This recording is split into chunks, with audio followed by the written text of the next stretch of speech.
সবাইকে আজকের ক্লাসে। আজকে আমরা পড়তে চলেছি পোলার আয়ন এবং ফাজানের নীতি। ক্লাসের প্রথমে আমরা পড়ব পোলার আয়ন সম্পর্কে। তাহলে চলো শুরু করা যাক আজকের টপিক। দেখো, এখানে রয়েছে একটি ধনাত্মক আয়ন বা ক্যাটায়ন এবং এখানে রয়েছে একটি ঋণাত্মক আয়ন বা অ্যানায়ন। এই ক্যাটায়ন কর্তৃক অ্যানায়নের যে বিকৃত করার ক্ষমতা তাকেই আমরা বলছি পোলার আয়ন। ক্যাটায়ন এবং অ্যানায়ন উভয়ে আকর্ষণও করবে আবার বিকর্ষণও করবে। কিভাবে? দেখো, এখানে পজিটিভ চার্জ রয়েছে এবং এখানেও পজিটিভ চার্জ রয়েছে, কারণ আমরা জানি যে নিউক্লিয়াসের চার্জ পজিটিভ। পজিটিভ থাকার কারণে ক্যাটায়নের নিউক্লিয়াস এবং অ্যানায়নের নিউক্লিয়াস উভয়ে পরস্পরকে বিকর্ষণ করবে। আবার দেখো, এখানে একটি ইলেকট্রন মেঘ রয়েছে, আবার এখানেও একটি ইলেকট্রন মেঘ রয়েছে।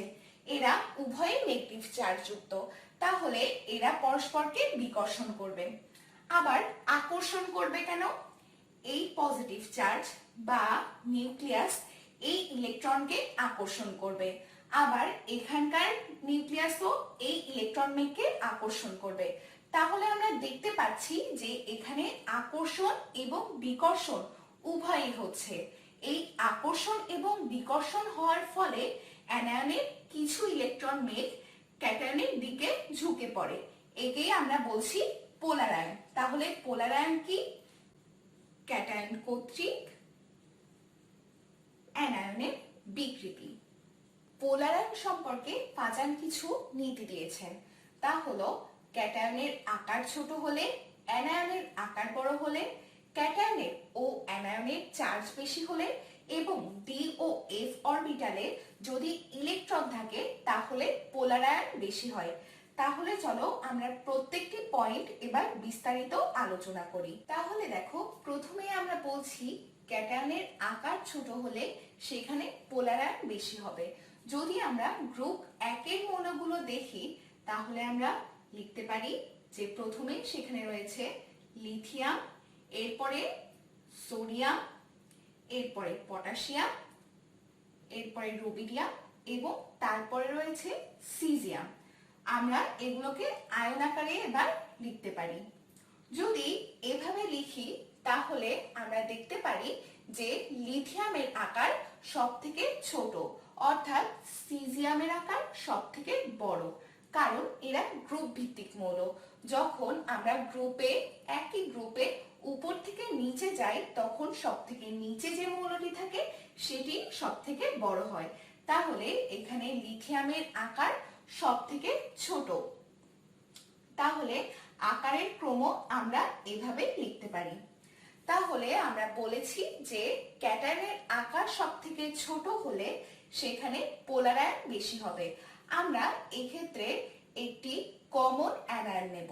অ্যানায়ন হিসাবে আমরা ক্লোরাইড আয়নকে নিতে পারি, অর্থাৎ আমরা এভাবে লিখতে পারি lithium chloride, sodium chloride, potassium chloride, rubidium chloride এবং সিজিয়াম ক্লোরাইড। দেখো, এদের মধ্যে সবথেকে বেশি আকার ছোট ছিল লিথিয়ামের, অর্থাৎ তার সবথেকে বেশি পোলার আয়ন ঘটেছে। তাহলে আমরা লিখতে পারি যে লিথিয়াম ক্লোরাইডের সবথেকে বেশি পোলার আয়ন হয়েছে এবং পোলার আয়ন তাদেরই বেশি হয় যাদের সমযোজী বৈশিষ্ট্য বেশি। সমযোজী বৈশিষ্ট্য বেশি হলে আমরা কি লিখতে পারি? সমযোজী বৈশিষ্ট্য বেশি হলে আমরা লিখতে পারি সেখানে গলনাঙ্ক ও স্ফুটনাঙ্ক কম হবে, কারণ সমযোজী যৌগসমূহে সাধারণত গলনাঙ্ক ও স্ফুটনাঙ্ক কম হয়। তাহলে আমরা লিখতে পারি যে লিথিয়াম ক্লোরাইডের সবথেকে পোলার আয়ন বেশি হবে। তাহলে চলো দ্বিতীয় পয়েন্টটি দেখা যাক। দেখো, দ্বিতীয় বৈশিষ্ট্যের ক্ষেত্রে আমরা বলেছিলাম যে অ্যানায়নের আকার যত বড় হবে তত পোলার আয়ন বেশি হবে। তাহলে আমরা একটু উদাহরণ দেখি। দেখো, ফ্লোরিন, ক্লোরিন, ব্রোমিন এবং আয়োডিন এরা গ্রুপ ভিত্তিক মৌল। যেহেতু উপর থেকে নিচে গেলে তার আকার বৃদ্ধি পায় তাহলে এখানে সব থেকে বড় হবে আয়োডিনের আকার বড়। অর্থাৎ এখানে সব থেকে যে আয়নের আকার বড় তা হচ্ছে আয়োডাইড, এরপর ব্রোমাইড, এরপর ক্লোরাইড, এরপরে fluoride. Silver fluoride, silver chloride, silver bromide এবং সিলভার আয়োডাইড। দেখো এখানে সব থেকে বড় আকারের অ্যানায়ন হচ্ছে আয়োডিন। যেহেতু সে সব থেকে আকারে বড় তাই তার পোলার আয়ন সব থেকে বেশি হবে।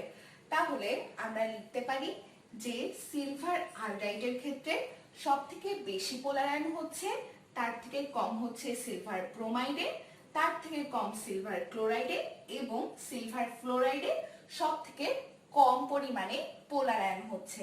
সব থেকে কম পরিমাণে পোলার আয়ন হওয়া অর্থ তার ধাতব ধর্ম বেশি। অর্থাৎ এখানে সিলভার ফ্লোরাইডের গলনাঙ্ক ও স্ফুটনাঙ্ক তুলনামূলকভাবে বেশি সিলভার আয়োডাইড থেকে, কারণ সিলভার আয়োডাইডে রয়েছে বেশিরভাগই সমযোজী বৈশিষ্ট্য, তাই এর গলনাঙ্ক স্ফুটনাঙ্ক কম হবে।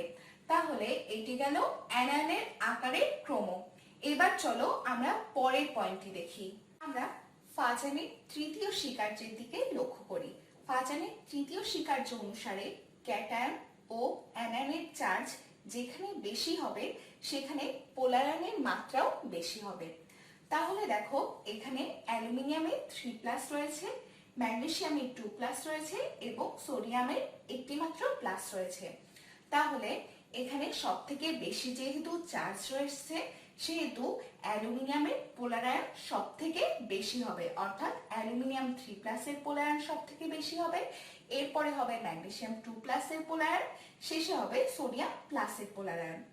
দেখো অ্যালুমিনিয়াম 3+ এর পোলার আয়ন এত বেশি হওয়ার কারণ কি? অ্যালুমিনিয়ামের শেষ কক্ষপথে 3টি প্লাস থাকায় তা নিউক্লিয়াস কর্তৃক বেশ ভালোভাবে আকর্ষিত হয়েছে। এই কারণে সে দ্রুত কোনো অ্যানায়নকে বিকৃত করতে পারে, তাই সব থেকে বেশি বিকৃত করতে পারে অ্যালুমিনিয়াম 3+, আর তাই এর পোলার আয়ন ক্ষমতাও বেশি। আবার দেখো আমরা অ্যানায়নের দিকে লক্ষ্য করি। এখানে বি যে কোনো একটি মৌল, বি এর এখানে 3টি নেগেটিভ চার্জ রয়েছে এবং এখানে 2টি এবং এখানে 1টি।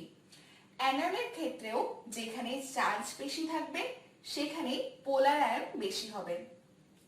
অর্থাৎ এখানে সব থেকে বেশি পোলার আয়ন ঘটবে এখানে, এরপরে এখানে, এরপরে এখানে। এটি হওয়ার কারণ কি? কারণ এখানে যেহেতু বেশি নেগেটিভ চার্জ রয়েছে তাই নিউক্লিয়াস কর্তৃক তার বাইরের কক্ষপথের ইলেকট্রন বেশ কম ভাবে আকর্ষিত হয়েছে, তাই কোনো ক্যাটায়ন দ্রুত তাকে বিকৃত করে ফেলতে পারে। তাই এখানে সব থেকে বেশি পোলার আয়ন ঘটবে B3- এর এবং এখানে সব থেকে বেশি পোলার আয়ন কার ঘটবে? অ্যালুমিনিয়াম 3+ এর। তাহলে চলো চতুর্থ স্বীকার্যের দিকে যাওয়া যাক। ফাজানের নীতির শেষ স্বীকার্য অনুযায়ী যদি ডি ও এফ অরবিটালে ইলেকট্রন থাকে তাহলে সেখানে পোলার আয়ন বেশি হয়। আমরা এক্ষেত্রে ক্যালসিয়াম সালফেট এবং আয়রন সালফেটের উদাহরণ দেখতে পারি। দেখো এখানে ক্যালসিয়াম 2+ আমরা লিখতে পারি এবং Fe2+ও লিখতে পারি এবং সালফেট এখানে কমন আয়ন। তাহলে দেখো এদের একই চার্জ রয়েছে কারণ উভয়ের ক্ষেত্রে 2+ রয়েছে। আবার যদি আমরা দেখি তাহলে এরা একই পর্যায়ের মৌল, তাহলে এদের পর্যায় এক হচ্ছে। এবার আমরা দেখব এদের ইলেকট্রন বিন্যাস। যদি আমরা ইলেকট্রন বিন্যাস করি তাহলে অনেকটা এভাবে দেখব: 1s2, 2s2, 2p6, 3s2 and 3p6। এবার যদি আয়রন 2+ এর ইলেকট্রন বিন্যাস করি তাহলে আমরা দেখব 1s2, 2s2, 2p6, 3s2, 3p6 and 3d6। তাহলে দেখো এখানে কোনো ডি অরবিটাল নেই, কিন্তু এখানে একটি ডি অরবিটাল রয়েছে। ফাজানের নীতি অনুসারে ডি ও এফ অরবিটালে যদি ইলেকট্রন থাকে তাহলে তাদের পোলার আয়ন ক্ষমতা বেশি থাকে। তাহলে আমরা কি বলতে পারি, ক্যালসিয়াম সালফেট এবং আয়রন সালফেটের মধ্যে আয়রন সালফেটের পোলার আয়ন ক্ষমতা বেশি। কারণ কি, এখানে ডি অরবিটালে 6টি ইলেকট্রন রয়েছে, অর্থাৎ ডি অরবিটালে এই ইলেকট্রন থাকায় তার পোলার আয়ন ক্ষমতা ক্যালসিয়াম সালফেট থেকে বেশি হচ্ছে। তাহলে আজকে আমরা জেনে নিলাম পোলার আয়ন এবং ফাজানের নীতি সম্পর্কে। পরবর্তী ক্লাসে আমরা আরো লেকচার নিয়ে আসছি, যেখানে আমরা তৃতীয় অধ্যায়ের আরো টপিক আলোচনা করব। সবাইকে পরবর্তী ক্লাসের আমন্ত্রণ জানিয়ে আজকে এখানেই শেষ করছি।